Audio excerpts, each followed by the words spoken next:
Olá pessoal, boa tarde. Então, mais uma vez, um prazer estar aqui com vocês nessa tarde. O tema que foi proposto para a gente conversar hoje à tarde é sobre complicações em exodontias. Complicações essas que não esperamos ou que não gostamos de ter, mas para quem faz, para quem executa a cirurgia, em algum momento a gente vai estar diante de algum tipo de complicação. E o principal que nós temos que ter na nossa evolução é saber tratar essas complicações. Né? Isso que nos torna profissionais mais completos, vamos assim dizer. A gente executar um procedimento e uma eventual complicação, nós sabermos tratá-las ou pelo menos reconhecê-la e direcioná-la para um tratamento mais adequado. Se o tratamento dessa complicação é específica, fugir do nosso rol de procedimentos ou da nossa experiência. Bom, o Kleber já fez a apresentação inicial. Então, a questão das complicações, o pontapé inicial é a prevenção. Né? Nós devemos evitá-las ao máximo. E essa prevenção, nós temos alguns critérios, né? Alguns princípios que nós devemos seguir para evitar que essa complicação ela aconteça, que essa complicação ela ocorra. O nosso pontapé inicial, antes de qualquer procedimento cirúrgico, é a tomada de exames de imagem, tomada de radiografias, porque é nelas que nós vamos absorver informações, né? Nós vamos verificar situações que vão tornar o procedimento mais complexo ou não. Por exemplo, anquilose. Se eu observo na minha radiografia que o espaço do ligamento periodontal ele está diminuído ou inexistente, naturalmente eu espero mais dificuldade para conseguir luxar aquele dente, para conseguir mobilizar aquele elemento dentário para, na sequência, ele ser removido então. Então, eu já começo a planejar a minha cirurgia, eu já começo a pensar no seguinte: então, esse dente possivelmente ele está anquilosado. Eu vou precisar de motor, de um instrumental rotatório, alta rotação, peça reta, qualquer instrumento que possa auxiliar nesse processo. Eu tenho isso disponível para eu poder iniciar o meu procedimento cirúrgico ou não? Então, é dessa forma que a gente tem que planejar, né? Se precaver para as eventuais dificuldades no transoperatório, a gente já está preparado para essas situações então. E aí a gente vai observar também proximidades às estruturas nobres, né? Comumente o nervo alveolar inferior próximo das raízes dos terceiros molares, segundos molares inferiores, dentes vizinhos fragilizados, né? Eu vou remover um determinado elemento dentário e o dente vizinho tem uma peça protética, por exemplo. Então, ao utilizar a alavanca para promover a luxação do dente que eu quero remover, eu tenho que estar atento de não danificar essa peça protética. Ou não, esse dente tem uma restauração muito grande, então a parte de esmalte está bastante fragilizada. Então, da mesma forma, ao utilizar o forceps, ao utilizar uma alavanca, eu posso estar causando uma fratura no dente vizinho. E não é isso que a gente espera, né? Mas muitas vezes esse risco ele está presente, mesmo que a gente observe essa possibilidade na radiografia. E aí é o nosso papel informar ao nosso paciente já antes de executar o procedimento. Informá-lo do risco, da possibilidade dessas possíveis complicações. E se o paciente ele já está ciente dessas possibilidades antes da cirurgia acontecer, ele vai lidar melhor com essas intercorrências no pós-operatório. É fundamental que conheçamos também a história médica do paciente. Se ele usa algum medicamento, por exemplo, que diminui o potencial de coagulação, o potencial de hemostasia, um antiagregante plaquetário. Então, se o paciente faz uso de medicamentos anticoagulantes e eu não tenho essa informação e executa um procedimento cirúrgico, grandes chances de ter uma intercorrência, uma hemorragia, um sangramento associado, um sangramento intenso, no trânsito, muitas vezes no pós-operatório. Né? Então, é importante eu conhecer se ele tem algum problema de saúde, medicações que possam interferir no meu procedimento cirúrgico em si, medicações que possam interferir nas medicações que eu vou prescrever no pós-operatório e assim por diante. Planejamento cirúrgico, ele é, então, fundamental, baseado nessas informações da história médica, baseado nas informações obtidas através das radiografias, nós vamos estabelecer as estratégias que nós adotaremos para a execução daquele procedimento da melhor forma possível, minimizando os riscos, sendo que nós não conseguimos eliminar todos eles. Eu tenho um dente muito próximo ao canal mandibular, ao nervo alveolar inferior. Não é o fato de eu ter essa percepção através dos exames de imagens que vai isentar o risco de uma parestesia, por exemplo. Mas eu já vou estar atento a essa situação, vou informar o paciente do risco e se porventura eu tiver essa complicação, o paciente ele já vai estar mais... ele vai colaborar melhor nesses cuidados no pós-operatório e o tratamento a gente vai propor na sequência então. Instruções pré-operatórias, elas também são fundamentais, né? Elas visam o paciente a entender melhor essas possíveis complicações, né? E os cuidados para o pós-operatório também é fundamental para o sucesso da cirurgia que foi executada. Né? Orientação quanto à alimentação, compressas de gás para diminuir sangramento, evitar canudos e assim por diante. Nós vamos discutir um pouco mais sobre isso mais adiante. Ainda sobre prevenção, seguir os princípios básicos de uma cirurgia também é fundamental para todo e qualquer procedimento que formos executar.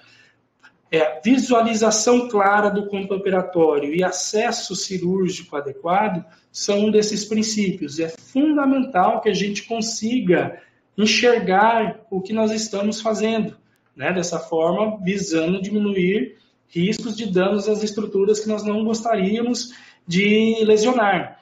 Né? A iluminação, né? O nosso foco, a nossa fonte de luz, ela é também fundamental para que a gente consiga enxergar o nosso campo operatório de forma adequada.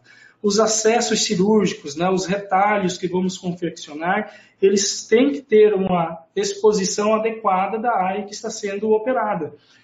Nós vamos observar que à medida que nós vamos ganhando experiência, nós vamos precisando de menos exposição cirúrgica, né? Nós vamos diminuindo as nossas incisões, diminuindo os nossos retalhos, mas eles têm ainda assim que ter um tamanho suficiente para que eu consiga executar o procedimento sem danificar os tecidos adjacentes. O nosso auxiliar, ele também é fundamental nesse processo.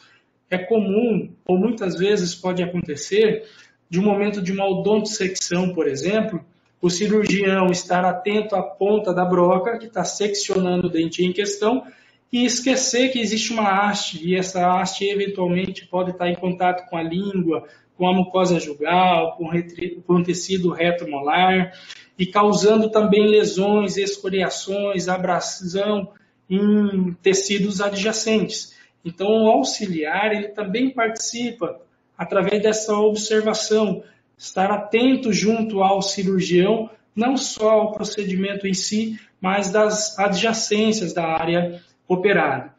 Um bom aspirador também, aspirar saliva, aspirar sangue, isso vai contribuir também para a nossa boa visualização do campo operatório. Utilizar controle, não utilizar força de forma exagerada, né, ou controle de força, principalmente com alavancas e força exagerada, nós podemos fraturar o dente que está sendo extraído, podemos fraturar o dente lisinho, podemos ter fraturas do osso de suporte do dente que vai ser removido, em situações mais extremas, até fraturas de mandíbula durante exodontias de dentes inferiores já foram relatados. Cuidado com a cadeia asséptica, né? Não haver contaminação durante o nosso procedimento cirúrgico, visando a diminuir o índice de infecção no pós-operatório. O manuseio atraumático dos tecidos, né, com delicadeza, realizar um descolamento das papilas sem que haja uma dilaceração desse tecido gengival, quanto menos trauma cirúrgico nós levarmos ao tecido de suporte, à região que está sendo operada, nós vamos ter um pós-operatório mais agradável para o paciente. Então, menos trauma cirúrgico significa menos dor, menos inchaço e uma recuperação mais rápida desse paciente. Atenção aos cuidados da hemostasia, né? A sutura também faz parte desse processo de estabilização do coágulo, né? De aproximação dos tecidos, vai favorecer um processo de cicatrização mais acelerado, né? Então, todos os cuidados intraoperatórios com relação à hemostasia, quanto às orientações no pós-operatório, da compressa com gás, de não fumar, evitar alimentos quentes e assim por diante, nós vamos, então, num somatório de conjuntos, tentar minimizar o índice de intercorrências que nós podemos experimentar, tanto no transoperatório quanto no pós-operatório. As principais complicações, então, que nós temos relatadas são de lesões a tecidos moles, geralmente ocasionada pelo instrumento que nós estamos executando o procedimento em si. Então, durante uma incisão, por exemplo, onde eu não apoio o bisturi, que eu estou fazendo a incisão, eu posso, esse bisturi escorregar e acabar incisando estruturas que não deveriam, né? Ou a alavanca, quando eu utilizo uma alavanca sem um apoio adequado, essa alavanca escapa daquela região onde a gente está trabalhando e pode fazer uma perfuração na língua, uma laceração no palato, na mucosa jugal e assim por diante, né? As fraturas radiculares também, né, durante uma extração, isso a gente começa a ter percepção dessas possibilidades através lá do nosso exame de imagem inicial. Então, dentes multirradiculares, raízes divergentes, raízes com curvaturas acentuadas, elas são mais propensas às fraturas, né? Deslocamento de fragmentos de raiz ou do próprio dente, pode ser para o seio maxilar, espaço submandibular e outras localidades, nós vamos conversar sobre isso. Lesões aos dentes adjacentes, né? Eu vou extrair um determinado dente e acabo luxando o dente vizinho ou fraturando o dente vizinho. Então, quais cuidados que a gente tem que ter para evitar esse tipo de complicação? Lesões às estruturas ósseas, né? Comum com caninos superiores. Muitos de vocês já devem ter executado esse tipo de extração e na luxação e remoção do dente vem toda a cortical vestibular aderida à raiz, por exemplo, fraturas de túber, fraturas mandibulares, né? Lesões às estruturas adjacentes, principalmente as estruturas nervosas, né? Os pacientes que evoluem com parestesia, se for lesão do alveolar inferior, lesão do nervo lingual, comunicações buccosinusais, né? Principalmente dentes superiores, posteriores, mais comum com a raiz palatina do primeiro molar superior, mas pode acontecer com os outros molares, né? Pode ser comum também com o terceiro molar superior, numa situação mais de impacção mais alta, aumenta o risco dessa comunicação também. Esse sangramento, que pode ser tanto no transoperatório quanto no pós-operatório, e as complicações de ordem infecciosa. Então, nós vamos detalhar cada tipo de situações dessas daqui por diante. Então, nas lesões de tecido mole, por que isso geralmente acontece? Principalmente por falta de atenção, né? Emprego de força exagerada, principalmente aqui nesse caso do afastador. Então, nós temos uma incisão intrasucular e um retalho em envelope, mas um afastador empregado com uma força em demasia pode causar uma dilaceração desse retalho, né? Rasgar literalmente o tecido gengival de forma inadvertida.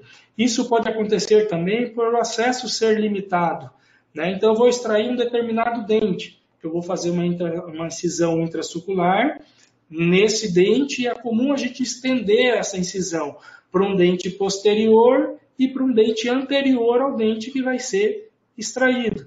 Se esse acesso ainda estiver limitado, esse dente está impactado, por exemplo, incluso, eu posso continuar essa incisão, eu posso estender essa incisão.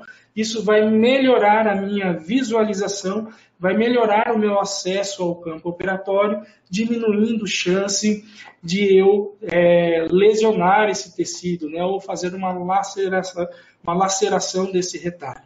Então, é preferível que eu estenda a minha incisão e o meu retalho, e isso é menos prejudicial, vamos dizer assim, a uma laceração do retalho. Isso aqui vai demorar mais para cicatrizar, vai demaciar mais, vai incomodar mais o paciente no pós-operatório. Então, esses retalhos, existem princípios para a confecção dos mesmos, né? Nós temos o mais comum da gente utilizar nas exodontias convencionais de dentes erupcionados, que é a incisão intraocular, que vamos obter um retalho chamado de retalho em envelope. Então, como eu disse, digamos que eu vou extrair um pré-molar, né? Eu inciso do pré-molar anterior ao molar posterior, o dente que vai ser extraído, geralmente é suficiente para eu obter acesso. Em situações de dentes retidos, né? Eventualmente só a incisão intraocular não é suficiente. Então, nós vamos fazer incisões relaxantes, né, que vai ampliar de maneira substancial ao nosso acesso, a nossa visualização da região que vai ser operada. Nós podemos fazer retalhos trapezoidais, né, com 2 incisões relaxantes, dependendo da área que vai ser abordada, né? Às vezes eu tenho uma lesão no ápice de alguns dentes, então só com acesso intraocular e o retalho envelope, eu não vou ter acesso ao ápice do dente em si. Então, as incisões relaxantes, elas vão ampliar essa visualização, ela vai ampliar o campo de trabalho, nós vamos ter um acesso facilitado à região que está sendo operada, então, teoricamente, nós estamos facilitando o procedimento em si. Lesões, feridas perfurantes, né, causadas principalmente pelas alavancas. Então, quando eu vou adaptar um instrumento para fazer a luxação de determinado dente, essas alavancas elas devem estar apoiadas ou com a própria mão que está empunhando o instrumental, um dedo apoiando nos dentes vizinhos, ou eu uso a outra mão para apoiar próximo aqui a haste do instrumental. Caso o dente frature ou essa alavanca escape da posição que nós desejamos, ela não saia de forma descontrolada, traumatizando os tecidos adjacentes. Lesões por abrasão, comumente causado pela haste também do instrumental, a gente vai luxar o molar inferior, a haste da alavanca, ela comprime e ela traumatiza a comissura labial. Os procedimentos cirúrgicos realizados em crianças, orientar os pais no pós-operatório, muitas vezes a criança morde o próprio lábio durante o efeito da anestesia. Então, são situações onde a gente tem que estar atento não só ao local em si do procedimento, mas que a haste da broca, a haste da alavanca, o fórceps, por exemplo, ele pode estar tocando os tecidos adjacentes e machucando de alguma forma esses tecidos. Muitas vezes o próprio afastador, o Minnesota, que é o que mais a gente utiliza também, ele pode estar traumatizando os tecidos ali adjacentes à área operada. As fraturas radiculares é comum acontecer, principalmente nos dentes multirradiculares, e no nosso raio-x pré-operatório nós vamos obter informações que vão nos dizer a chance disso acontecer. Então, como a gente comentou lá no início, dentes com raízes divergentes, raízes com grandes curvaturas, dentes multirradiculares, raízes longas e finas, você aumenta a chance disso acontecer. E eu estou lá num transoperatório, foi isso que aconteceu com essa paciente em questão, e fraturou a raiz distal desse primeiro molar.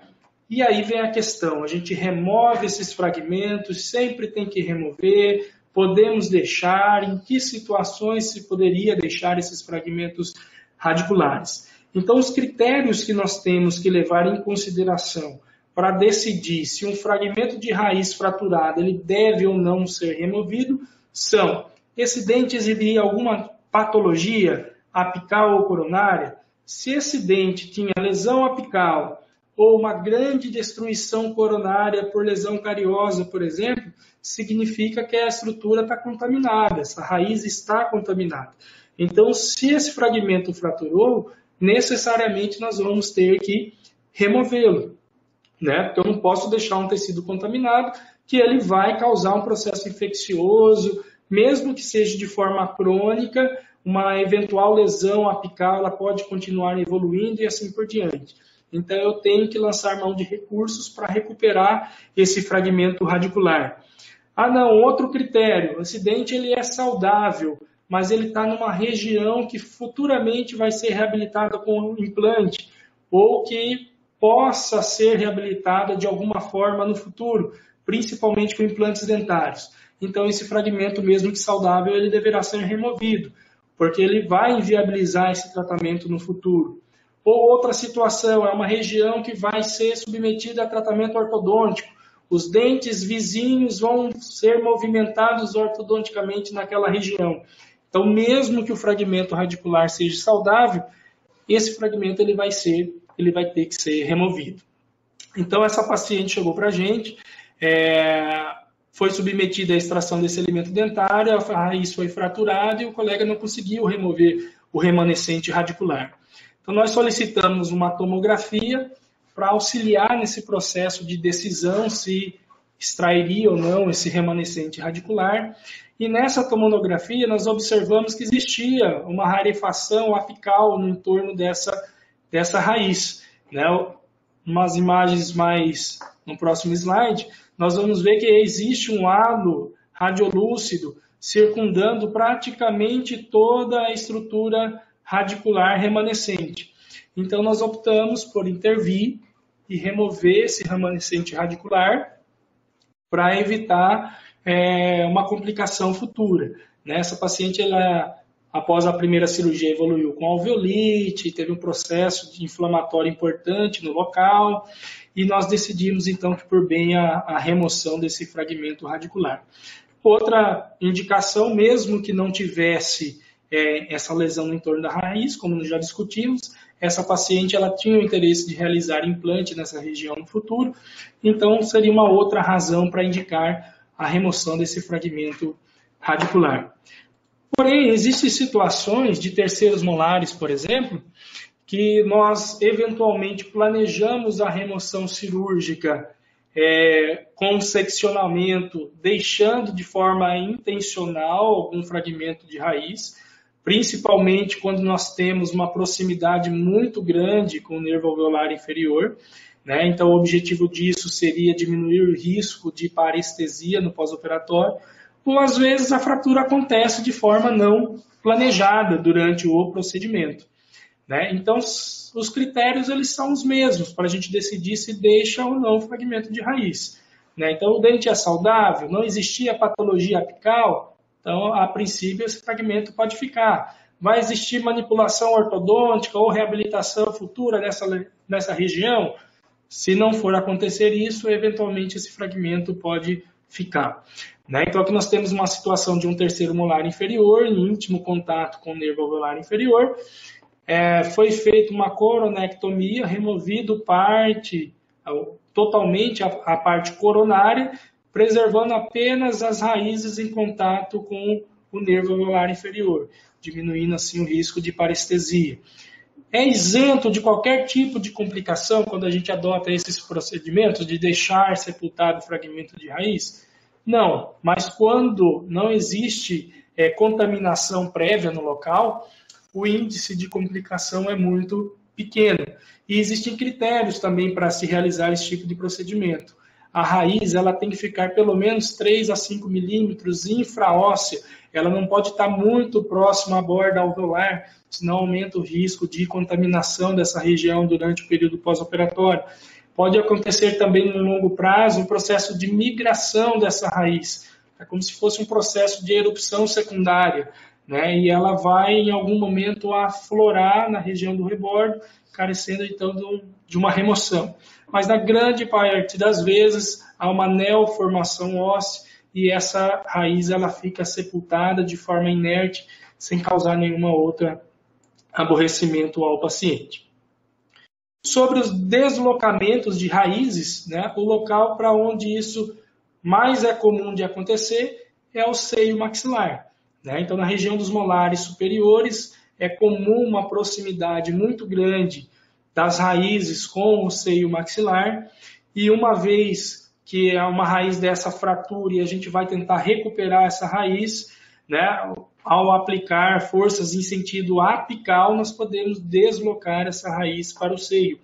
Então, novamente, vem a questão do planejamento pré-operatório.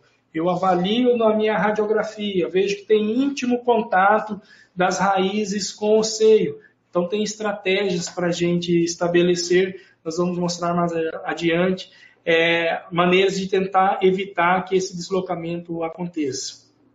O deslocamento ele pode ocorrer também para a fossa infratemporal e para o espaço submandibular. Fossa infratemporal, principalmente em situações de terceiros molares superiores. Espaço submandibular, principalmente em terceiros molares inferiores ou segundos molares inferiores, né, onde a cortical lingual ela é extremamente fina e da mesma forma que as pressões apicais eu posso deslocar essa raiz para o espaço submandibular. Então, quando as raízes ou um dente é deslocado para o seio maxilar, quais são os cuidados que devemos ter, quais os protocolos devemos seguir? Se essa raiz ela for saudável e esse fragmento radicular ele for menor que 3 milímetros, de que forma que a gente avalia isso? Raio-x pré-operatório e através do dente que foi removido. A gente vai ter uma noção do fragmento de raiz que ainda ficou ali no interior do alvéolo. Né? Então, o que a gente faria numa situação de raiz saudável e fragmentos pequenos, menores de 3 milímetros? Primeiro passo é a gente tentar aspirar essa raiz de volta para o alvéolo via alveolar. Né? Então, a raiz foi deslocada para o seio maxilar. Então, eu entro com o aspirador no interior do alvéolo e tento aspirar essa raiz de volta. Às vezes acontece da gente recuperar esse fragmento radicular e a situação está praticamente resolvida. Caso não aconteça essa recuperação, caso essa raiz ela não retorne para o interior do alvéolo, eu não consiga aspirá-la, o que nós devemos fazer na sequência? Nós vamos tratar a comunicação bucosinusal. Mais adiante nós vamos conversar sobre isso, sobre o tratamento da comunicação bucosinusal. Nós vamos prescrever antibióticos para o nosso paciente, prescrever spray nasal. Mais adiante também tem uma imagem porquê da prescrição desse spray nasal. O seio maxilar ele comunica com a nossa cavidade nasal através de um ósteo que está localizado no meato médio. Então esse ósteo é uma abertura do seio maxilar para a cavidade nasal. Então, essa abertura permite a aeração, a limpeza, a remoção dos mucos que são produzidos no interior do seio maxilar. Se essa abertura ela se fecha, você vai evoluir para uma sinusite, independente de deslocamento de fragmento de raiz ou não. Então, se eu tive uma agressão ao seio maxilar, que foi esse fragmento de raiz que foi deslocado ali para dentro, eu preciso que esse seio maxilar, ele fisiologicamente continue funcionando de forma adequada. E os sprays de corticoide nasal eles vão servir justamente para isso, para manter essa abertura do ósseo patente, né? Manter esse seio maxilar aerado, diminuindo o risco de uma sinusite secundária. Provavelmente o que vai acontecer é uma fibrose desse pequeno fragmento de raiz lá na mucosa do seio. Então ele vai permanecer ali inerte, sem causar nenhuma complicação maior. Sempre devemos ter controle radiográfico. Quando um fragmento de raiz fraturou e ele vai ser deixado em alguma situação, nós precisamos de controle radiográfico até o processo final de cicatrização. Então, nós vamos fazer uma radiografia no pós-operatório imediato, né? O ideal é no dia ali, logo no momento final da cirurgia, já faz uma radiografia de controle e depois radiografias seriadas, com 1 mês, com 3 meses, com 6 meses, até que aquela região esteja totalmente cicatrizada.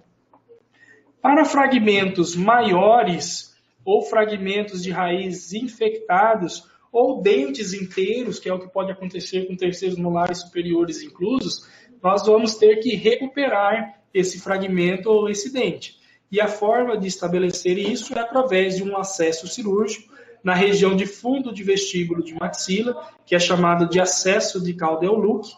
Nós vamos fazer dissecção por planos. Uma vez diante da parede anterior do seio maxilar, nós vamos fazer um desgaste ósseo dessa parede, nós vamos abrir o seio maxilar para ter acesso, então, ao seio maxilar. E através dessa abertura, então, nós vamos resgatar aquele fragmento radicular ou o dente que foi deslocado para o seio maxilar. Muitas vezes vocês não vão ter treinamento para isso. Então, deslocou o dente, deslocou um fragmento maior e eu não tenho treinamento para a execução desse procedimento.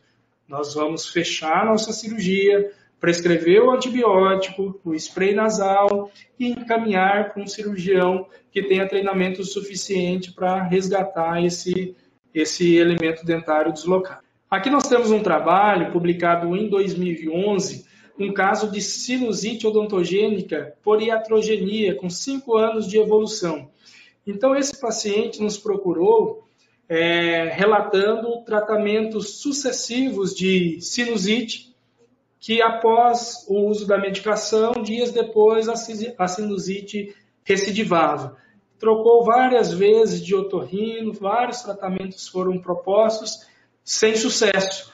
Até que através de um exame de imagem, nós identificamos a presença de um grande fragmento de raiz. Aqui, na verdade, era uma raiz palatina, uma raiz inteira de um primeiro molar superior. Aqui nós temos uma tomografia em corte axial, em corte coronal e em corte axial. Nós observamos esse velamento total do seio, né? O seio maxilar ou qualquer seio paranasal nos exames de imagem, eles têm que estar com esse aspecto enegrecido, né? Que significa que tem ar preenchendo aquele espaço. Aqui nós estamos com esse aspecto acinzentado, significa que isso aqui está preenchido por líquido, nesse caso preenchido por pus, né, decorrente desse fragmento que perpetuava esse processo infeccioso no seio maxilar. Né? Então, através dessa abordagem de fundo de vestíbulo de maxila, acesso de Caldeau-Leuc, nós realizamos uma abertura da parede anterior do seio. Aqui é o pus que estava preenchendo esse seio maxilar e a remoção, então, de todo o conteúdo do seio, tanto da mucosa sinusal doente, né, inflamada, quanto do fragmento de raiz que ali no seio, no interior do seio estava. Né? E aqui é a imagem após a limpeza do seio maxilar. Essas imagens estão em preto e branco, porque eu perdi as imagens originais, então são obtidas do próprio artigo. Se vocês entrarem no Google e digitarem o título do trabalho, vocês conseguirão esse acesso livre a esse trabalho. Está disponível se alguém tiver interesse e curiosidade de ver. Outra situação de deslocamento é para a fossa infratemporal. Onde é que é a fossa infratemporal? Ela está localizada aqui, na região posterior da maxila, abaixo do arco zigomático e medial ao processo coronoide da mandíbula. Né? Então, em situações principalmente de terceiros molares que estão impactados numa posição mais alta, um dente como esse, no momento de luxação, eu posso deslocá-lo para o seio maxilar, mas eu também posso deslocá-lo para essa região posterior. Em vez de ele luxar e vir para a boca, que é o que a gente espera, o que a gente quer, esse dente ele é deslocado para a região posterior, então, da maxila. E aí carece de procedimento cirúrgico também para removê-lo. Um pouco mais sobre a anatomia dessa região da fossa infratemporal. Aqui num esquema nós estamos com o arco zigomático removido, região posterior da maxila. Isso aqui é o processo pterigóide do osso esfenoide. Então, nessa localidade aqui, nessa região posterior ao tuber da maxila, é chamada essa área toda de fossa infratemporal. Então, é para cá que esse dente ele pode ser deslocado. Né? Uma das formas para quem faz cirurgia de terceiro molar retido, terceiros molares superiores, a gente evitar esse processo aqui, esse tipo de intercorrência, é nós encaixarmos o afastador de Minnesota aqui na região posterior do dente que vai ser removido. Porque quando a gente entra com a alavanca aqui na mesial e joga esse dente para trás, o próprio afastador serve de barreira para não deixar esse dente ser deslocado para a região da fossa infratemporal. Então, ele vai tocar no afastador e acabar vindo para a cavidade oral. Então, fazer luxação de dentes de siso superiores, principalmente se eles estiverem retidos, sem encaixar de forma adequada o afastador aqui na região posterior, nós estamos correndo o risco de deslocar esse dente de forma inadvertida para a fossa infratemporal. Ainda sobre a anatomia dessa região, uma vista inferior do crânio, né, aqui com arco zigomático em posição. Isso aqui é o processo pterigoide, aqui a região posterior da maxila. Então, é para essa região toda aqui que esse dente ele pode ser deslocado. Geralmente, ele é recuperado no transoperatório mesmo, né? A gente descola mais o retalho na região posterior e tenta visualizar diretamente o dente. Se não tiver de fácil visualização, o ideal é que se feche e encaminhe para um cirurgião mais treinado para realizar a remoção desse dente em um segundo momento. Né? Aqui numa outra imagem anatômica, né? Então essa região correspondente à fossa infratemporal, mas lembrando que ela está medial ao processo coronoide. Esse é o processo coronoide da mandíbula.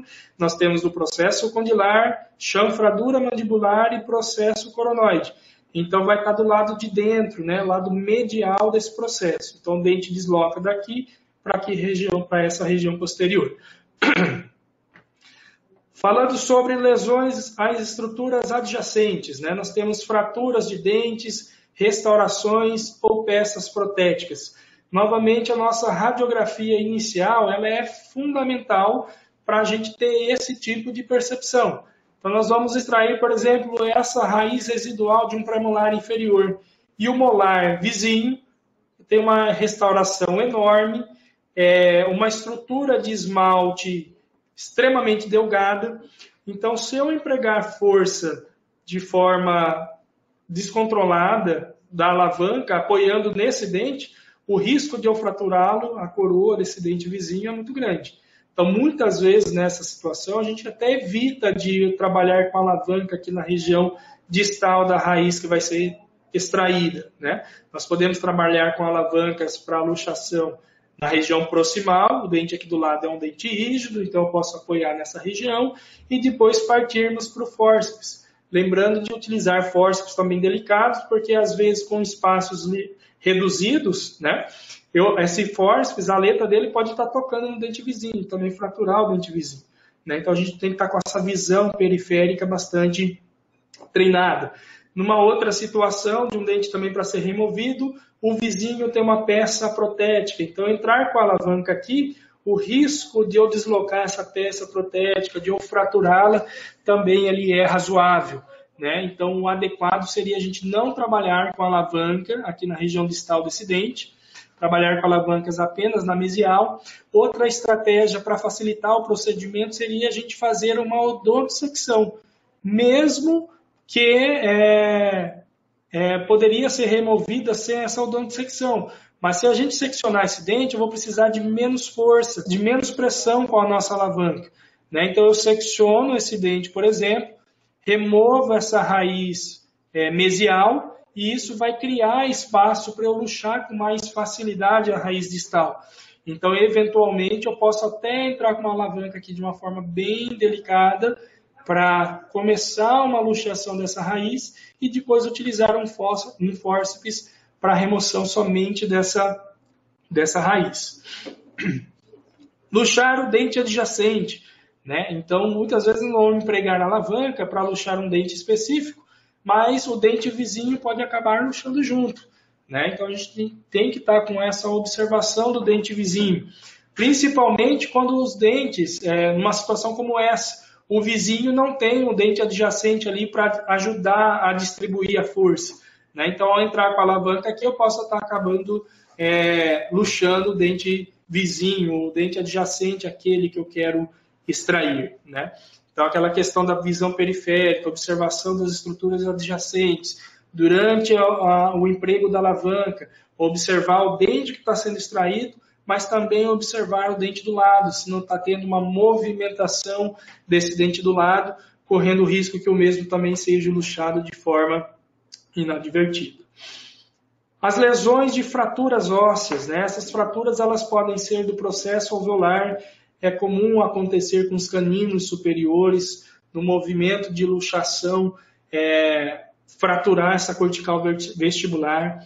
Isso tem mais chance de acontecer em indivíduos com mais idade, né? Então o osso ele vai ficando menos elástico, ele dilata com mais dificuldade, né? Então aumenta, ele fica mais friável, então aumenta a chance dessa fratura ela acontecer.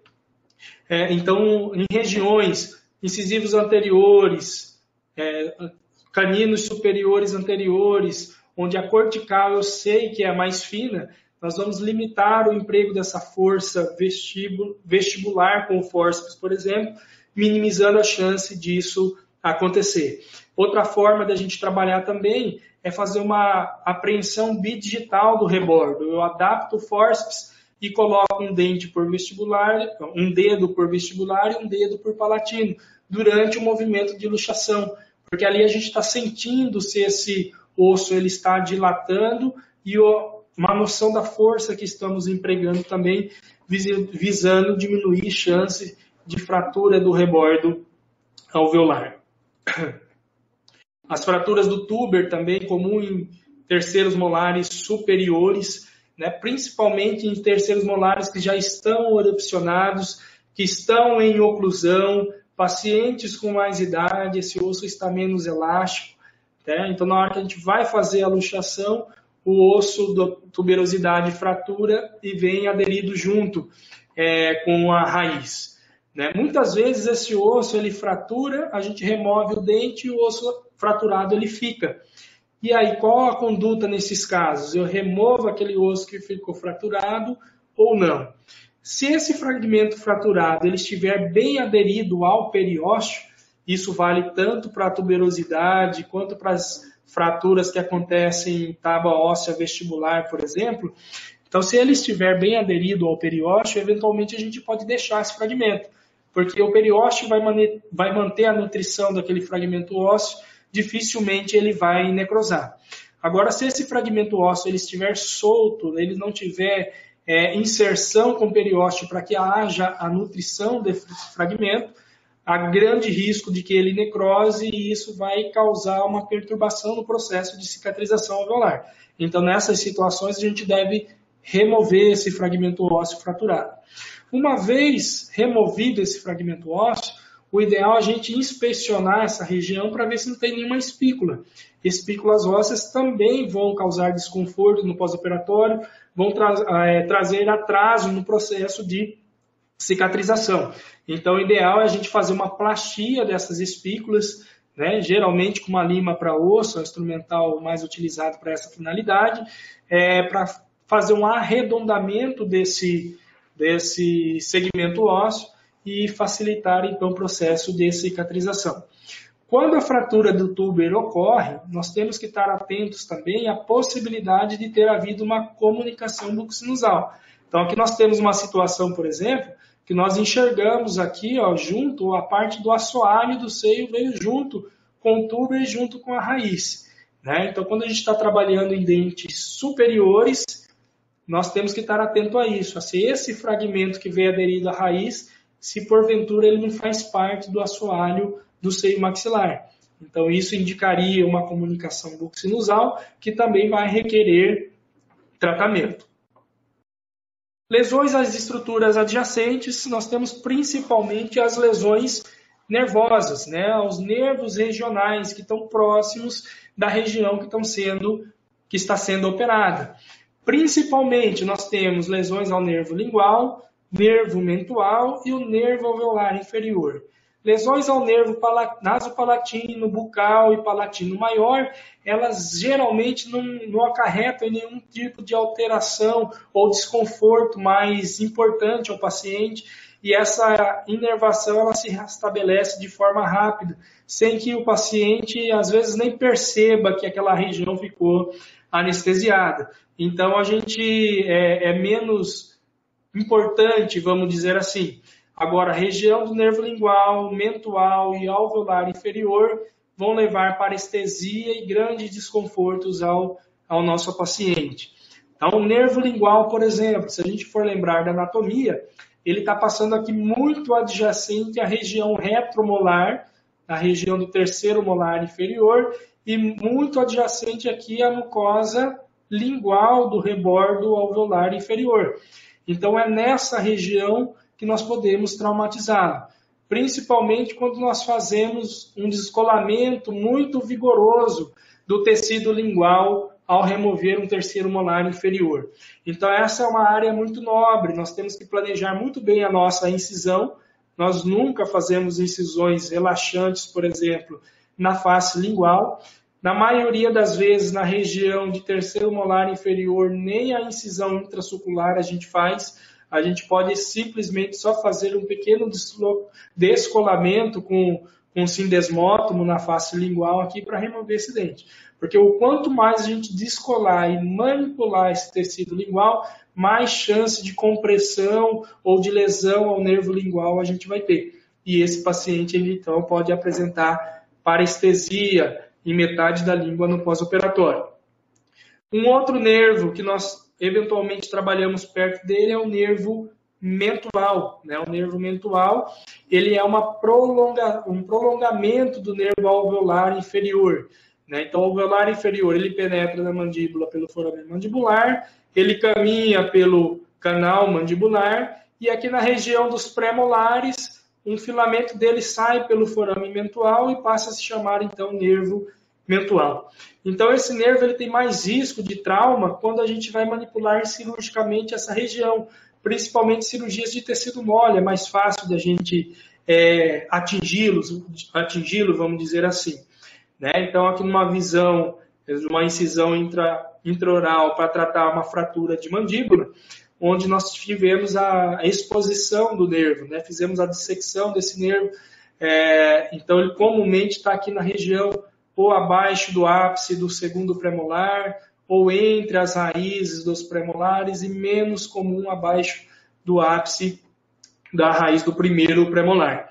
Né? Então, situações, por exemplo, de dentes inclusos nessa região. Então, aqui a gente tem risco de lesionar o nervo mentual, porque nós vamos precisar de incisões relaxantes para ter acesso a esse dente impactado. Então, no próprio acesso, nós temos risco de danificar o nervo mentual e também temos risco de danificar o nervo alveolar inferior, que esse dente está numa impacção muito grande, muito próximo ao nervo alveolar inferior, e nós temos chance de danificar essas duas estruturas, então, e o paciente desenvolver uma parestesia no pós-operatório. Então, essas possibilidades é fundamental que nós as identifiquemos antes de executar o procedimento cirúrgico e que esse paciente ele sempre seja informado desse risco, né, e que ele esteja de acordo a ser submetido ao procedimento, sabendo do risco que ele tem para o pós-operatório. O nervo alveolar inferior, né, comumente muito próximo dos terceiros molares inferiores, é a região mais comum da gente trabalhar próximo a ele, mas nós temos situações que muito provavelmente é corriqueira de vocês. Aqui nós temos um segundo molar inferior, uma grande lesão cariosa, uma lesão apical, e esse paciente foi submetido à extração desse dente e teve parestesia no pós-operatório, porque a lesão destruiu aqui o teto do canal mandibular, então ficou em íntimo contato com o nervo alveolar inferior e possivelmente na hora de curetar essa lesão, em algum momento da cirurgia, o nervo ele foi injuriado e esse paciente teve uma parestesia no pós-operatório. Então, mesmo entre aspas, num procedimento mais simples, que é a remoção de um dente já erupcionado, com uma lesão cariosa grande, o risco ele ainda está presente.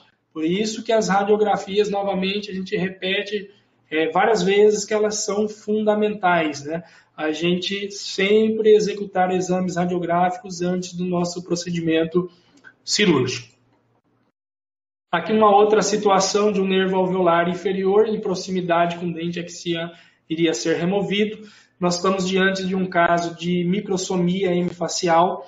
Então, esse paciente ele tem um desenvolvimento alterado da mandíbula, né? Isso é um dos comprometimentos dessa patologia desse paciente. né? Então, essa mandíbula ela não se desenvolveu de forma adequada desse lado.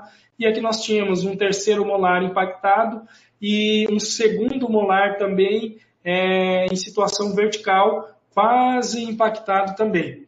Na tomografia, nós observamos que o nervo alveolar inferior, ele literalmente passava dentro desse segundo molar que estava na posição vertical. Então, aqui nós temos parte da estrutura coronária, aqui parte da estrutura radicular, e aqui no centro do dente nós temos o canal por onde o nervo alveolar inferior ele estava passando, né? Então, era uma situação que fatalmente o paciente apresentaria parestesia no pós-operatório.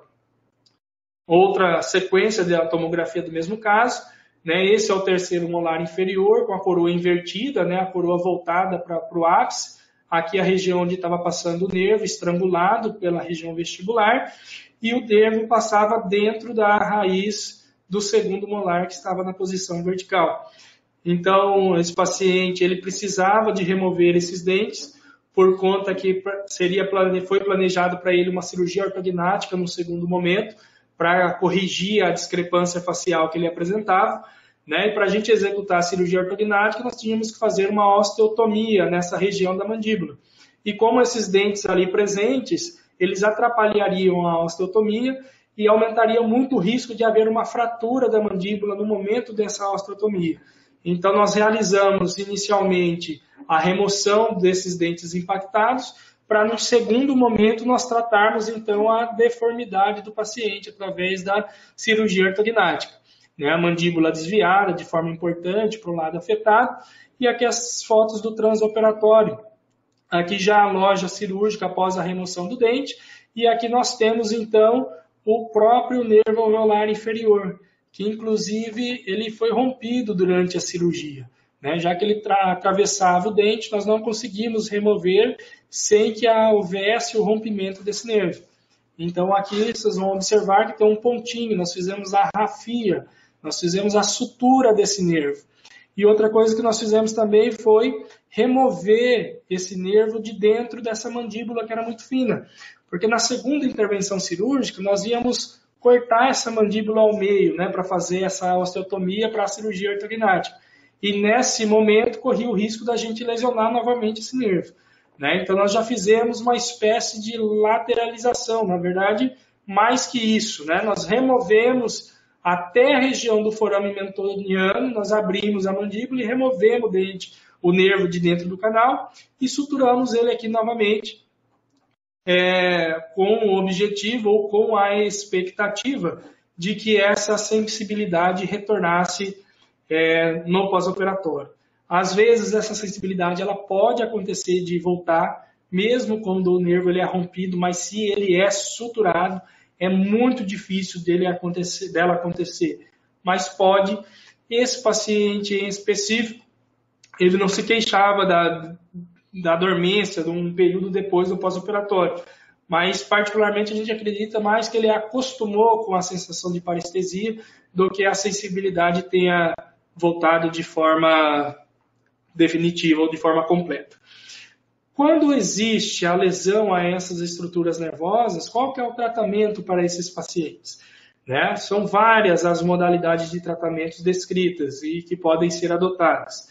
Pode ser realizado laser terapia, pode ser realizada a eletroestimulação, pode ser realizado o tratamento medicamentoso, os principais vitaminas do complexo B, e esse medicamento chamado de Etna, que ele é uma associação de vários princípios ativos, muito utilizado nesse processo de reparação nervosa.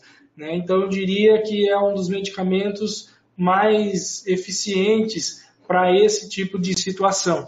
A posologia geralmente é de 1 a 2 cápsulas, 3 vezes ao dia, vamos fazer essa correção, né? 1 a 2 cápsulas 3 vezes ao dia, durante 30 a 60 dias. A gente mantém por esse período, que é geralmente o período que demora para esse nervo recuperar a sua função. Lembrando que pode ser utilizado também laser, eletroestimulação e vitamina do complexo B. Outras lesões das estruturas adjacentes são as lesões à ATM. Acontece principalmente com o emprego de força exagerada de fórceps em dentes inferiores, né? Se a gente manipula de forma muito vigorosa, a mandíbula é um osso móvel, eu posso estar transferindo essa força para a articulação temporomandibular. E aí o paciente ter dor no pós-operatório na articulação, às vezes até limitação de abertura bucal no pós-operatório, decorrente desse trauma à articulação, né? Nós podemos lançar mão dos abridores de boca de borracha. A gente dá essa borrachinha, coloca do lado contralateral para o paciente morder durante a força que a gente aplica durante a luxação do dente que vai ser removido, né? Então, esse contraponto, ele diminui a pressão que vai ser transmitida à articulação temporomandibular. Outra forma da gente abordar também é apoiar bem a mandíbula durante o processo de luxação do dente. Isso pode ser feito tanto pelo cirurgião quanto pelo auxiliar, né? Então, são formas da gente minimizar a pressão que vai ser exercida à articulação temporomandibular. Falando de comunicações bucosinusais, o nosso planejamento pré-operatório, novamente, ele é fundamental. Então, eu realizei minha radiografia. Eu vi que eu estou trabalhando em um dente multiradicular, que o seio maxilar ele está em íntimo contato com a raiz que vai ser removida, né? Então, quando eu vou remover esse dente, se essas raízes elas se separam, se elas fraturam, por exemplo, e eu exerço força no sentido apical, tem chance de eu deslocá-la para o seio maxilar. Ou se eu simplesmente aprender um fórceps aqui e fizer esse movimento de luxar e remover o dente, essa fina camada de osso ela pode vir aderida ao ápice desse dente, né? E também causar uma comunicação bucosinusal. Essa paciente também foi encaminhada para um exame de tomografia, onde a gente observa que quase inexiste essa delimitação, essa separação da raiz para a cavidade do seio maxilar. Então, o que a gente pode lançar de estratégia para remover um dente desse, minimizando o risco dessa comunicação acontecer, visto que nós estamos numa situação extrema, né? Praticamente o osso é muito delgado aqui. Se eu fizer uma manipulação mais vigorosa, eu vou romper esse osso e vou estabelecer uma comunicação. Então, nós podemos lançar mão das extrações minimamente invasivas ou minimamente traumáticas, né? Com mínimo de manipulação e com mínimo de força para remover esse dente. Então, esse primeiro molar, ele vai ser submetido à extração, uma vista por oclusal, né? Uma grande restauração provisória, removido aquele remanescente coronário restante da restauração, nós optamos por já inicialmente fazer uma secção das raízes, né? Nesse caso em específico, nós não fizemos incisões e nem descolamento do tecido gengival, porque o objetivo disso era minimizar a perda óssea para no futuro essa região ser reabilitada com implantes. Mas poderíamos fazer sim uma incisão para facilitar o procedimento de remoção do dente, para quem não tem um pouco menos de experiência, né? Então, inicialmente, nós partimos direto para a secção da coroa, secção das raízes, e aí sim nós iniciamos o processo de luxação de forma individual de cada uma dessas raízes. Dessa forma, o objetivo é abalar menos a estrutura óssea remanescente, né? Levar menos pressão àquele teto ou assoalho do seio maxilar. Então, nós trabalhamos com instrumentos mais delicados, com as pontas mais afiladas, lembrando de não executar pressão no sentido apical, e aí a gente vai luxando essas raízes de forma independente até a obtenção, a remoção de cada uma delas, danificando o mínimo possível do osso alveolar remanescente, minimizando também o risco de haver uma comunicação. Quando a comunicação ela estabelece, nós temos que ter o diagnóstico dela, né? Nós temos de que forma que nós vamos saber se houve comunicação ou não. Uma delas é inspecionando a raiz, quando a gente remove o dente, né? Se veio o osso aderido ao ápice radicular, é sugestivo de que pode existir uma comunicação bucco-sinusal. Outra forma da gente observar é através da manobra de Valsalva. Só que a manobra de Valsalva, a gente tem que utilizá-la ou empregá-la de forma muito cautelosa. Nós podemos ter uma situação de você remover o dente, o fragmento ósseo vir aderido à estrutura radicular, porém a mucosa do seio maxilar ainda está íntegra, ela não foi rompida.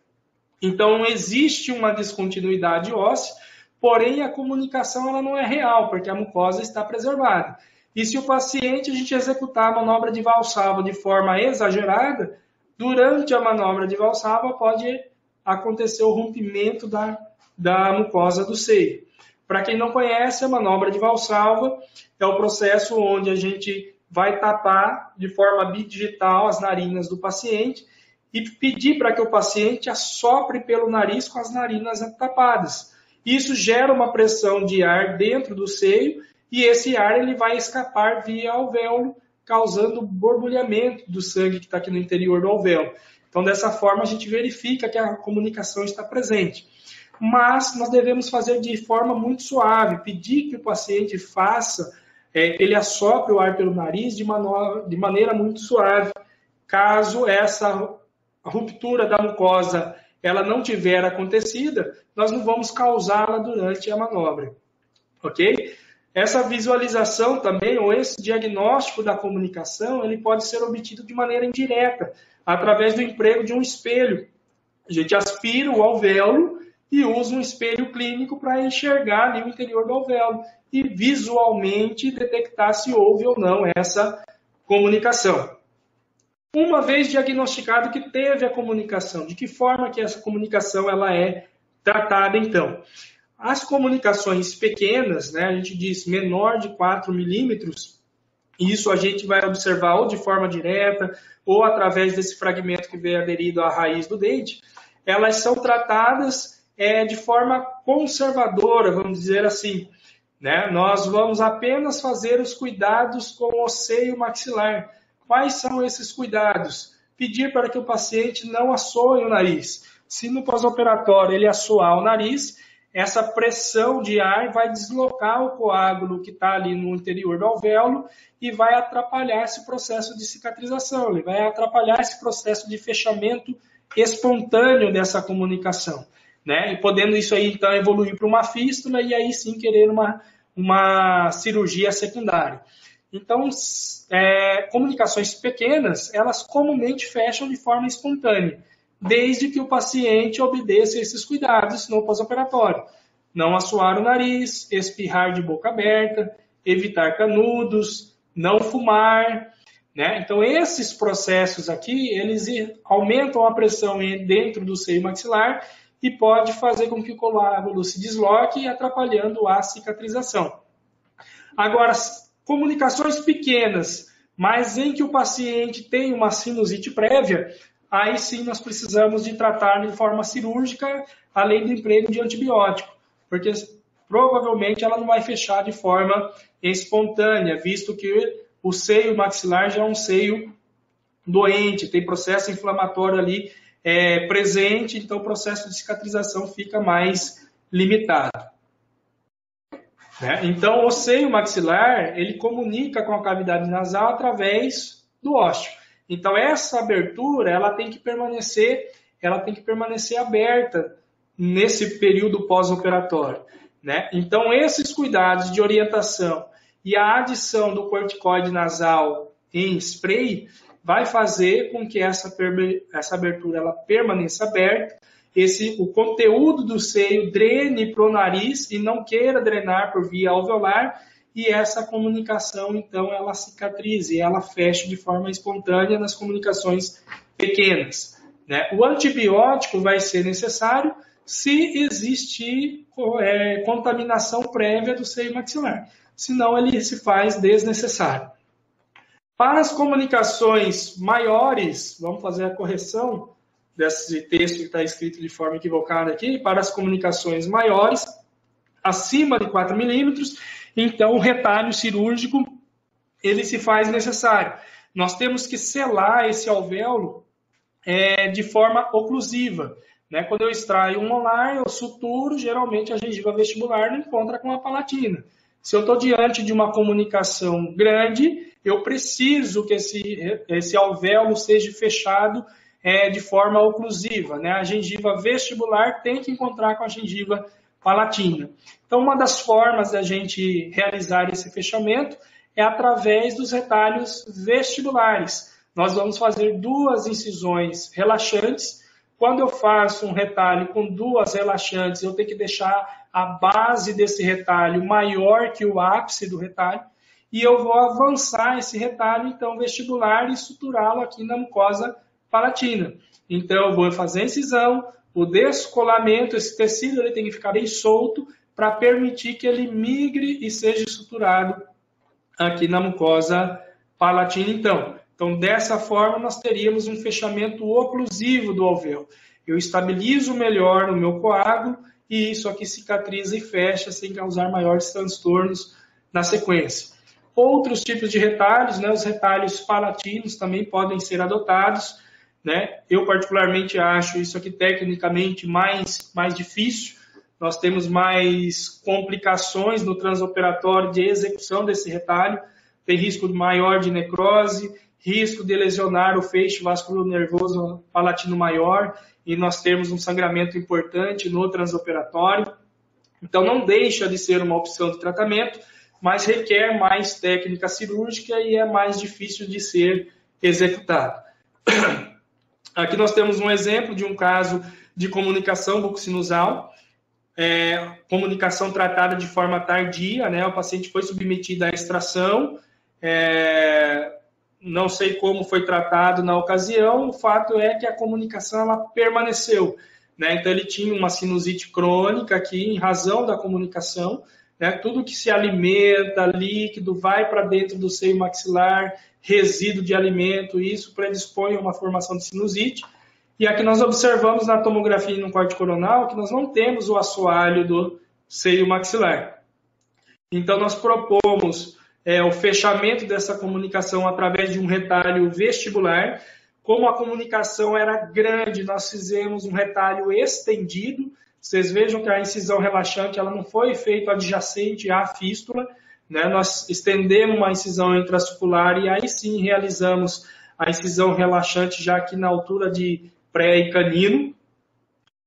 Feito o retalho, nós incisamos lá no fundo da base desse retalho e localizamos o corpo adiposo ou a bola de Bichat, utilizada para procedimento cirúrgico estético, né? Remoção da bola de Bichat. Aqui ela foi muito importante para auxiliar nesse fechamento.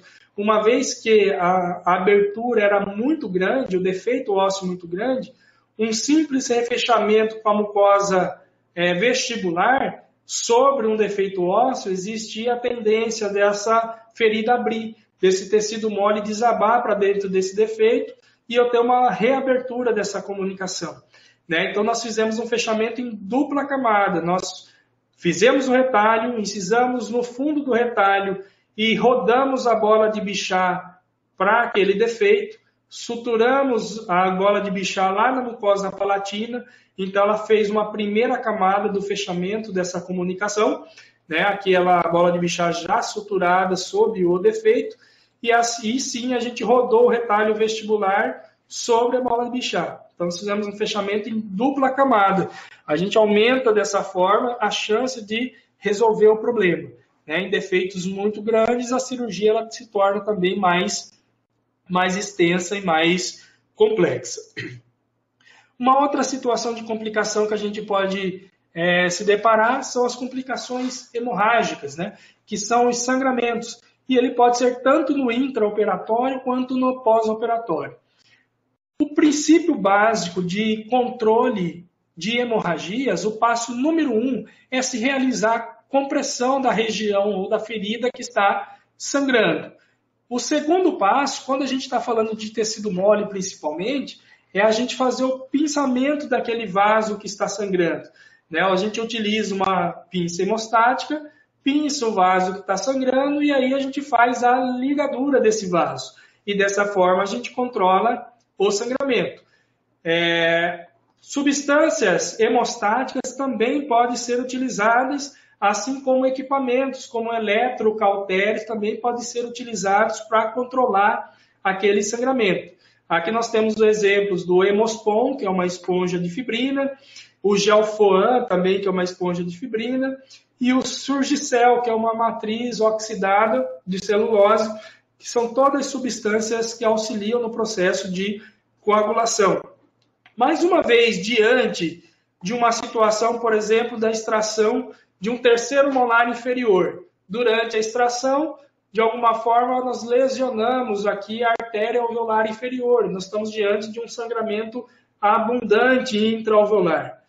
Não é possível, em situações de exodontia, a gente fazer pinçamento de vaso sanguíneo, uma vez que o sangramento vem de dentro do osso. Não tem como a gente localizar esse vaso e utilizar um instrumental para pinçar esse vaso. Então, nós já perdemos uma das alternativas durante uma exodontia. Outra alternativa seria a eletrocauterização, né? A gente usar um eletrocautério, que em situações de proximidade com o nervo, nós não podemos lançar mão também, porque senão a gente vai cauterizar junto o nervo, o paciente vai ter parestesia, e isso a gente também não quer. Então, praticamente sobra a situação da compressão. E, basicamente, a gente vai utilizar para isso uma gaze. A gente abre uma gaze, a gaze ela vem dobrada, a gente desdobra ela, deixa ela de forma filamentar. Nós vamos umedecer essa gaze e nós vamos introduzi-la no alvéolo, então, fazer essa compressão utilizando a gaze. Não adianta a gente fazer um rolo de gaze e colocar sobre o alvéolo. Se o sangramento está vindo de um vaso específico lá do fundo do alvéolo, essa compressão que está aqui por cima não vai comprimir aquela região especificamente que está sangrando. Então, o macete é a gente abrir a gaze, umedecê-la com soro e gradativamente ir introduzindo essa gaze no interior do alvéolo, até preencher esse alvéolo por completo. E aí, então, nós vamos pedir para que o paciente morda esse rolo de gaze. Ele permanece com essa compressão de 3 a 5 minutos. Aí nós vamos fazer a remoção dessa gaze de forma muito cautelosa. Removemos a gaze e o sangramento cessou. Ótimo, vamos dar a sequência a finalizar o procedimento cirúrgico, fazer a sutura e tudo mais. Removemos a gaze, o sangramento ainda persiste, nós vamos repetir esse processo. Então, novamente, nós vamos introduzir uma nova gaze no interior desse alvéolo para que haja essa compressão e dessa forma a gente vê se controla o sangramento. Repetimos esse processo umas 2 a 3 vezes. Controlamos o sangramento de forma total, ótimo. Esse sangramento ainda não está sendo controlado de forma efetiva, então significa que nós vamos ter que deixar algo dentro desse alvéolo, algo comprimindo aquela região para controlar esse sangramento. E aí o Hemospon, que é uma das substâncias que é a esponja de fibrina, que para uso odontológico ela é a mais utilizada para essa finalidade, né? Então ela vem nesses tabletes, esses quadradinhos de esponjinha. Então esse material nós vamos em si poder deixá-lo no interior do alvéolo. Só que esse produto, uma vez que ele umedece, ele se transforma numa gelatina. Ele fica muito mole, a gente não consegue trabalhar, fazer com que ele exerça algum tipo de compressão na nossa área de interesse. Então, qual que é o macete para a gente utilizar o Hemospon? Nós vamos introduzi-lo no interior do alvéolo e nós vamos fazer a compressão com a gaze. Nós vamos vir com uma gaze na sequência e comprimir sobre a esponja de fibrina. No mesmo processo, gradativamente nós vamos introduzindo a gaze no alvéolo até comprimir de forma eficaz esse alvéolo e pedir para o paciente morder. Novamente ele vai aguardar ali em torno de 3, 5 minutos e aí gradativamente nós vamos removendo a gaze. Uma vez que a gente remove a gaze, a esponja de fibrina ficou controlando o sangramento, ela ficou comprimindo aquela área que estava sangrando. E esse material ele pode ser deixado, então, e nós vamos executar a sutura. Então, no intraoperatório, essa particularmente eu acho a forma mais eficaz, mais eficiente de se controlar o sangramento, uma vez que no interior do alvéolo a gente não tem acesso para outras abordagens. Complicações infecciosas, já estamos indo para a fase reta final do nosso bate-papo. Uma das situações de complicação infecciosa é a alveolite seca, que é a mais comum, né? Ela tem outros termos para designar a mesma condição, osteite alveolar e assim por diante. E, por definição, ela é caracterizada por uma dor intensa no pós-operatório, uma dor aguda, pulsátil. O paciente vai ter halitose, né, um odor fétido na cavidade oral. O alvéolo, ele comumente se apresenta vazio, né, porque existiu a perda daquele coágulo que estava preenchendo aquela cavidade alveolar, geralmente por conta de uma fibrinólise, que é a quebra desse coágulo sanguíneo. Isso permite que restos alimentares, substâncias estranhas penetrem no alvéolo, e isso leva a um processo inflamatório agudo desse alvéolo. Né? Então, as principais características: o alvéolo vazio, paredes ósseas expostas, bordos gengivais separados. Então, diante dessa situação, o que a gente vai fazer? Né? Nós vamos, quando necessário, anestesiar a área, se a dor do paciente estiver muito aguda. Nós vamos irrigar esse alvéolo para remover esses detritos finais do interior do alvéolo e preencher esse alvéolo com uma substância própria para essa finalidade, que nós vamos ver mais adiante. Os fatores de risco para a alveolite seriam a placa bacteriana, trauma cirúrgico em exagero, principalmente quando a gente utiliza instrumento rotatório, né, brocas, causam superaquecimento do osso, ou deixa restos radiculares, resto de material restaurador, pó de osso no interior do alvéolo. Isso tudo predispõe a desenvolvimento da alveolite. Mulheres que estão em uso de anticoncepcionais, tabagismos também são fatores que predispõem ao surgimento da alveolite. Né? Então, uma vez se anestesiada aquela região, vamos remover a sutura, lavar esse alvéolo de forma abundante com soro fisiológico para remover aqueles resíduos alimentares ali de dentro do alvéolo. Nós vamos fazer uma curietagem muito discreta. O objetivo não é raspar o osso para estimular o sangramento, novo sangramento. O objetivo é só tirar aqueles detritos que porventura não saiu com a irrigação, e podemos então preencher esse alvéolo com uma substância. Aí nós temos várias disponíveis no mercado. A que eu acho mais prática é o Alveolex, que ele já vem com essa seringuinha.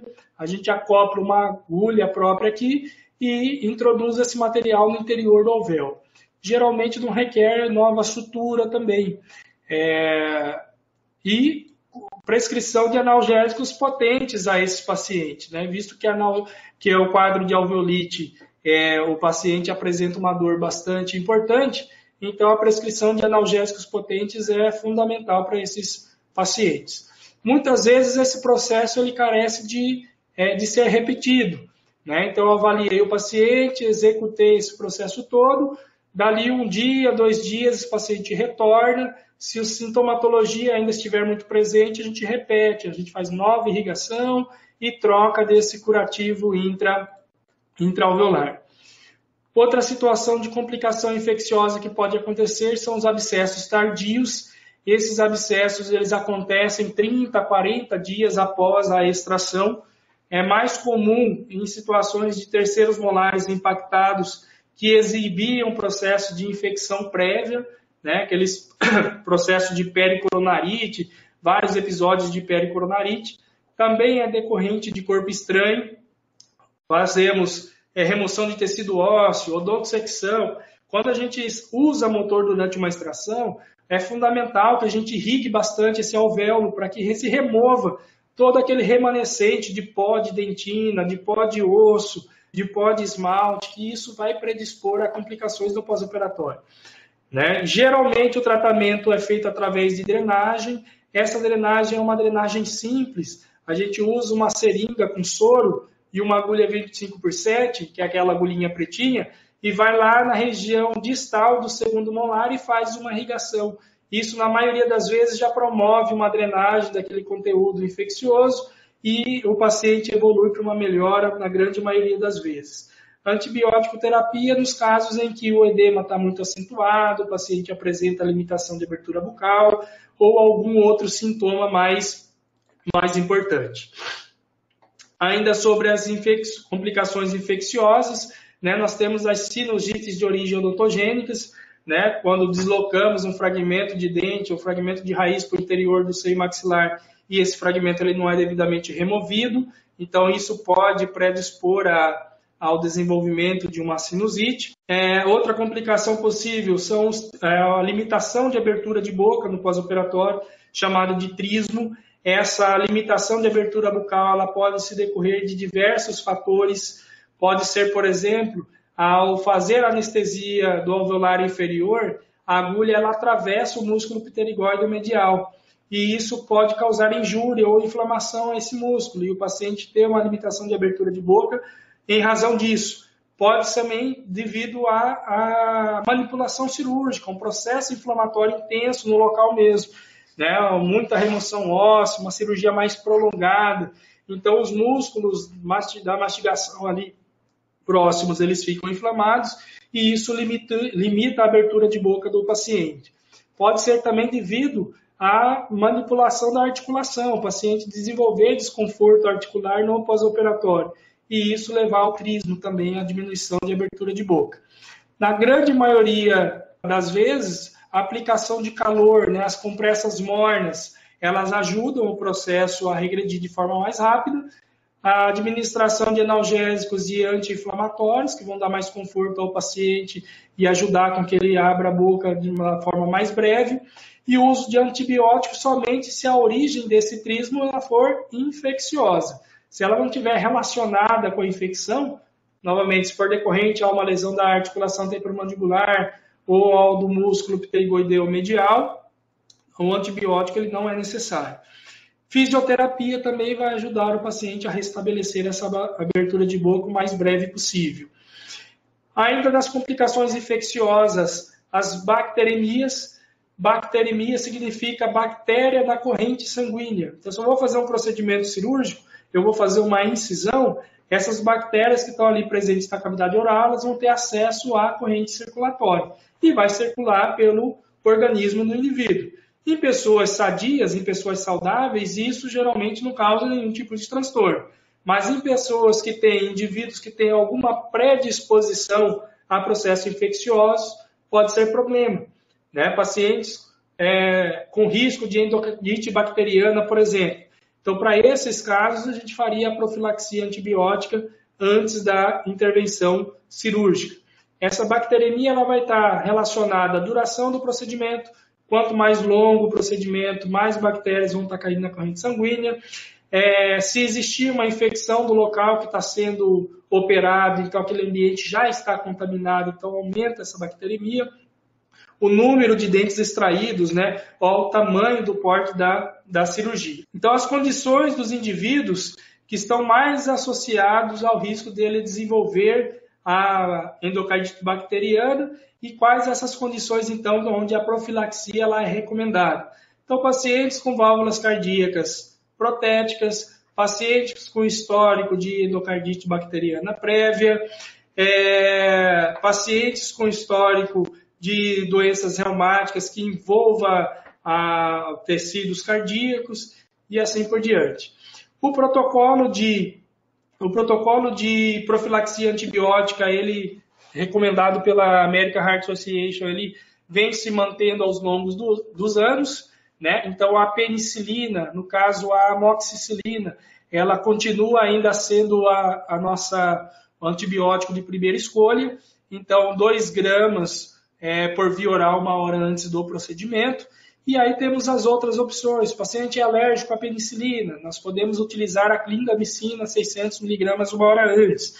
Esse paciente ele não pode receber essa medicação por via oral, tem que ser por via endovenosa. Aí nós temos a cefazolina, ceftriaxona ou a própria clindamicina também como opções a essa profilaxia.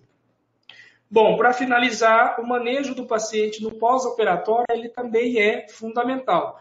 Uma vez que nós executamos um planejamento adequado, a nossa cirurgia transcorreu de forma tranquila, isso ainda não é garantia que nós não vamos ter nenhum tipo de complicação. Então, nós precisamos de um paciente bem orientado para esses cuidados no pós-operatório, para aí sim a gente fechar esse ciclo como um todo de trans e cuidados pós-operatórios.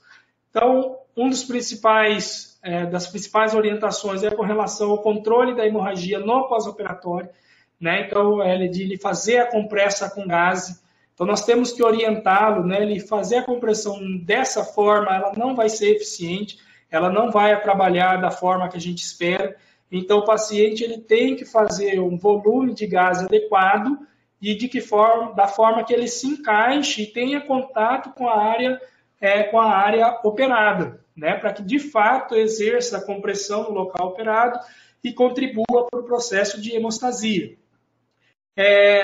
Orientações a dar ao paciente: evitar de fumar, não utilizar canudos, evitar ficar cuspindo a todo momento, que também estimula sangramento, evitar esforço físico e evitar ingerir alimentos quentes nas primeiras 24 horas. Alerta: sangramento prolongado, sangue de cor vermelho brilhante e grandes coágulos na cavidade bucal significa que ele realmente está com sangramento mais importante e devemos chamar esse paciente de volta para uma reavaliação. Uma informação importante em sangramentos pós-operatórios é que muitas vezes o dente que foi extraído ele estava com um processo inflamatório importante na região periodontal ou periapical e somente o dente foi removido e essa lesão ela não foi curetada, ela não foi removida. E às vezes é a lesão que fica estimulando o sangramento no pós-operatório. Então, eu recebi um paciente que foi submetido a uma exodontia e está com sangramento importante. Qual a primeira coisa a se fazer? Primeira coisa, a gente vai irrigar, lavar bem a cavidade oral, aspirar todo aquele coágulo em excesso e fazer o rolinho da gaze para ele morder. Vai ficar 5 minutos comprimindo, dali a 5 minutos a gente troca esse rolinho de gaze, deixa mais uns 10, 15 minutos. Se não resolver com essa compressão externa com gás e ainda assim o sangramento estiver abundante e obviamente na história médica do paciente não tenha nada que que justifique esse sangramento, que ele não tenha nenhuma discrasia sanguínea ou que ele não use nenhum medicamento que é anticoagulante, o próximo passo seria a gente anestesiar, remover a sutura e inspecionar esse alvéolo com uma cureta. Se tiver grande quantidade de tecido inflamatório no interior desse alvéolo, nós devemos curetar esse tecido inflamatório, porque ele é ricamente vascularizado e grande parte das vezes é ele que está causando o sangramento. E aí nós vamos observar que o fato simples de remover esse tecido de granulação, esse tecido inflamatório, o sangramento ele já reduz de forma importante. Né? E aí a gente vai fazer uma nova sutura e seguir de novo os mesmos cuidados, de compressão com gás, alimentação e assim por diante. Bom, ainda no controle de dor agora no pós-operatório, esse limiar de dor do paciente ele é variável de indivíduo para o outro. A gente deveria ter o feeling de perceber isso lá na consulta inicial. Para alguns indivíduos, o mesmo procedimento dói um monte no pós-operatório e para outros quase não dói no pós-operatório. Isso pode ter relação com o limiar de dor de cada um. Né? Essa dor no pós-extração, o seu pico é em torno de 12 horas pós-procedimento. Então, nas 12 a 24 horas iniciais, o paciente ele precisa, então, estar sendo medicado com analgésicos para controle dessa dor no pós-operatório. O ideal é que a primeira dose do analgésico ela seja feita antes do fim da anestesia, para que ele nem sinta a experiência de dor no pós-operatório. Geralmente, analgésicos de ação periféricas, dipirona, paracetamol, ibuprofeno, eles são suficientes para um controle eficaz de dor pós-operatória de extrações dentárias. Né? Em raríssimas situações, nós vamos lançar mão de analgésicos mais potentes, né? Analgésicos de ação central, como a codeína, tramadol e assim por diante. Né? Esses analgésicos, às vezes, a gente vai empregar mais em situações de complicações, de alveolite, por exemplo. O paciente está com uma dor intensa, o analgésico comum não está sendo suficiente para o conforto, né, para remover a dor do paciente. Aí nós podemos associar esses analgésicos mais potentes para esses casos, né? Então, para controle de pós-operatório de extrações dentárias, geralmente analgésicos simples, associados ou não anti-inflamatórios, são suficientes para uma boa analgesia no pós-operatório. Orientações com relação à dieta, né? Geralmente fria e pastosa nas primeiras 12 horas, hipercalórica, com muitos líquidos, né? Para evitar trauma no local, para o paciente não ter que mastigar, lembrar que ele deve evitar a utilização de canudos. A higiene oral também, evitar a escova no local operado em si, para que não haja estímulo de novo sangramento, que ele use uma escova mais macia, né? E o uso dos colutórios também para pós-operatório, geralmente à base de clorexidina a 0,12%. Lembrando que ele não vai fazer bochecho vigoroso, apenas um enxágue bucal mais leve para evitar estímulos a sangramento. O inchaço no pós-operatório ele está diretamente relacionado ao trauma cirúrgico, né? Ele tem seu pico entre 24 a 48 horas de pós-operatório e a partir daí ele começa a regredir. As compressas com gelo nas primeiras 12, 24 horas auxiliam na limitação do quanto esse paciente vai inchar. Mas um fator preponderante aqui é o nosso trauma cirúrgico. Quanto maior o trauma, maior a chance de esse inchaço ser maior. Bom, pessoal, era isso que nós tínhamos para conversar nessa tarde de hoje. Nós vamos pedir aí 5 minutinhos, então, de intervalo. E aí retornamos, então, para a abertura aos questionamentos. Obrigado pela atenção de vocês. Olá, pessoal, estamos de volta, então. Então, nós não tivemos nenhuma pergunta, né? Eu queria mais uma vez agradecer a todos pela disponibilidade, pela paciência. Queria informar também que se alguém quiser rever alguma parte da aula ou toda a aula, ela estará disponível no canal do YouTube daqui a uma semana. E os certificados vocês receberão através do e-mail informado, para quem digitou o CPF também. Até amanhã vocês receberão o certificado. Então, uma boa tarde e até uma próxima oportunidade. Tchau, tchau.